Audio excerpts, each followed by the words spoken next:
आज आपण घरच्या घरी आमचूर पावडर बनवणार आहोत. त्याच्यासाठी मी चांगल्या प्रतीचे 2 आंबे घेतलेले आहेत. अर्धा किलो आहेत ते. जी सालं काढून आपल्याला स्लायसरवर पातळ पातळ असे चिरून घ्यायचे आहेत.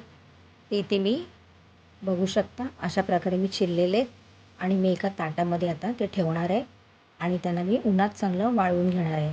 2 ते 3 दिवस आपल्याला उन्हात वाळवून घ्यायचे आहेत. तुम्ही बघू शकता इथे चांगल्या प्रकारे ते वाळलेले आहेत.